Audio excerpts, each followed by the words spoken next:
नमस्कार, आप देख रहे हैं जेबीएस पब्लिक वॉइस। मैं हूं आपके साथ सुमन कुमार।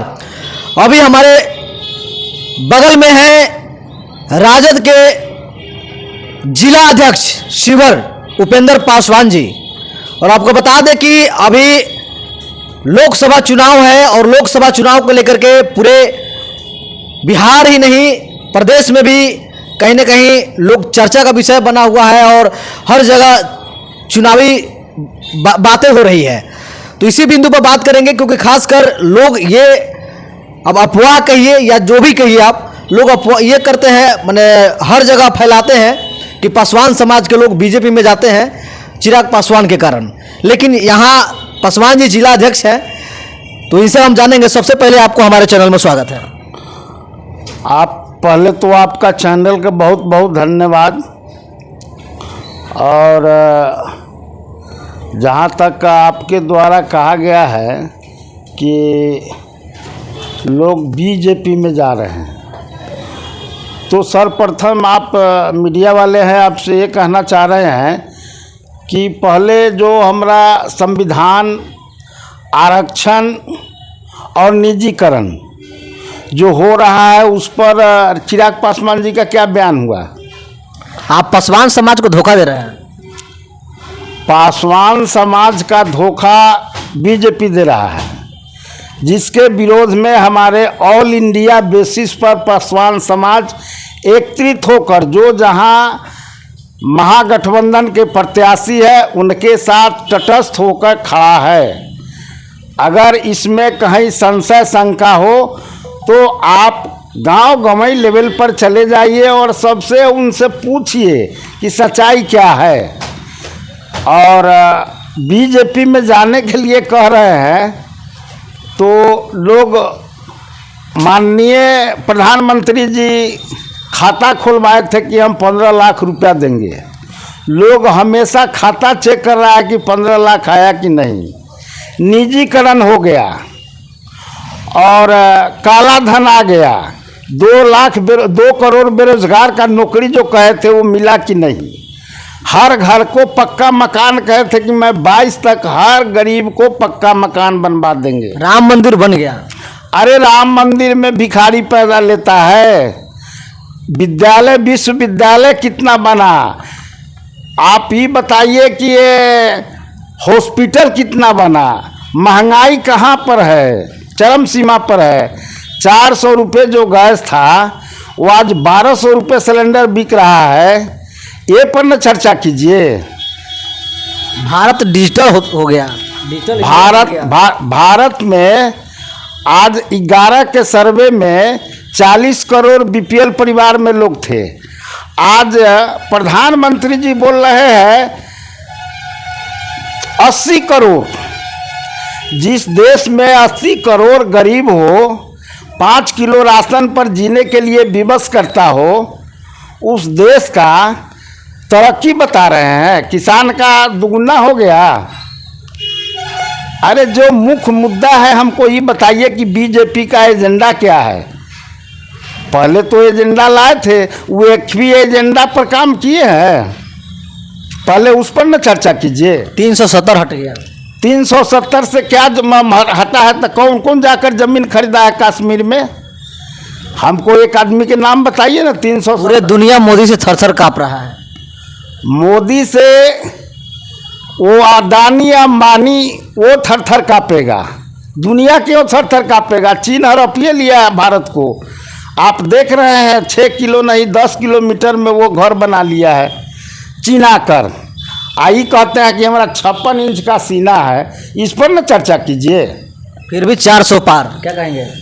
वो 400 हार 400 पार जो कर रहे हैं। शिवहर में 4 लाख से हार।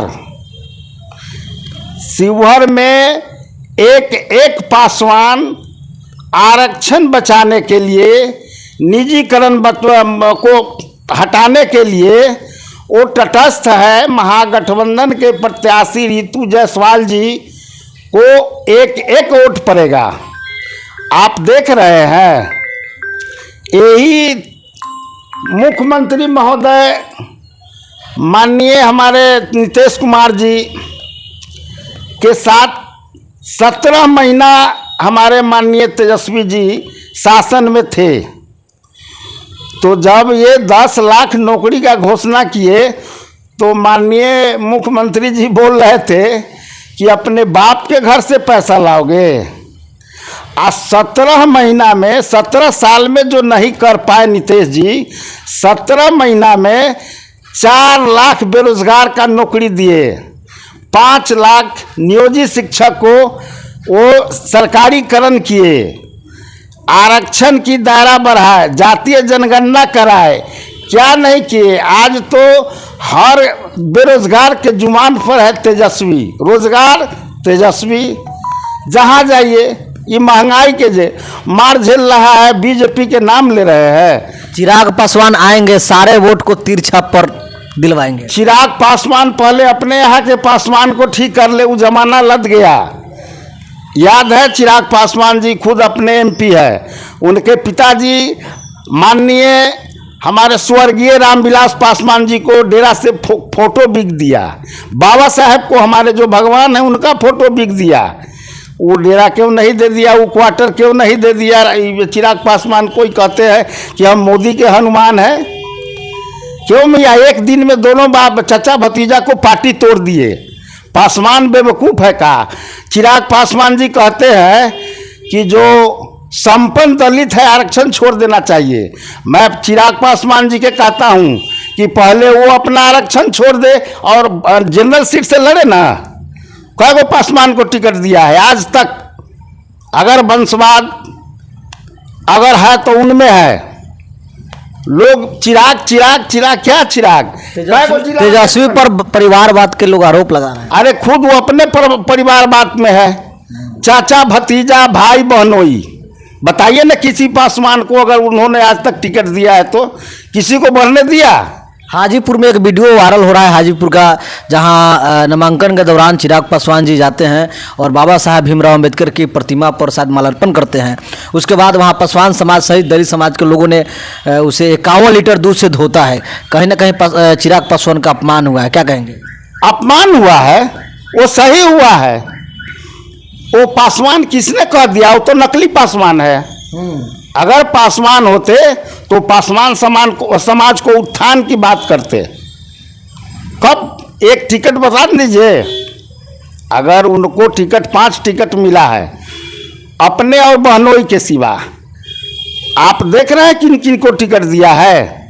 पूरा बिहार देख रहा है। आप उस पासवान को पासवान कहते हैं, वो नकली पासवान है। एगो पूरे बिहार में जिला अध्यक्ष पासवान को बताते दीजिए। वोट पासवान को लेते थे। और जिला अध्यक्ष कौन बन रहा है सूची जाकर देख लीजिएगा। ये सब कहने की जरूरत नहीं है। पासवान एक एक पासवान बूझ गया है कि हमको आरक्षण बचाना है। निजीकरण हो गया, रेल हो गया, एयरपोर्ट हो गया, तेल हो गया, BSNL हो गया, कोयला खदान हो गया, बाकी बच का क्या गया है? अब जो दलित के बच्चा पढ़कर कहाँ जाएगा? आज ये अमित शाह जी का स्टेटमेंट चल रहा है कि मेरा भाजपा के सरकार बन गया तो मैं SC ST OBC का आरक्षण समाप्त कर दूंगा। क्या मैं बता दूं? लाइए ना फोन पर, हम बता अब सोशल मीडिया पर वायरल हो ही रहा है। वायरल हो रहा है तो अब अभी भी हम लोगों को सोचना ही है। दलित को अनुसूचित जाति अब उतना अनभिज्ञ नहीं है। शिवहर में आपके जो राजद के उम्मीदवार है ऋतु जायसवाल, और वही दूसरी तरफ एक दलित DM के हत्यारा आनंद मोहन की पत्नी लवली आनंद है, जो कहीं ना कहीं लोग उन्हें बाहुबली के नाम से जानते हैं। तो क्या बाहुबली का सामना कर पाएगी ऋतु जायसवाल? ऋतु जायसवाल के लिए पूरे शिवहर लोकसभा में एकदम लोग सर पर बैठा लिया है। चाहे जितना बाहुबल आ जाए, ऋतु जायसवाल जी का हस्बैंड DM को पैदा करते, DM को वो पढ़ा लिखा कर DM बनाते हैं, और लवली आनंद जी को जो हस्बैंड है वो DM को हत्या करवाते हैं। अब बताइए कि ये अंतर क्या हुआ? आप ये बाहुबली या दबंग वाली छवि अब नहीं चलेगा। वो 90 का दशक गया।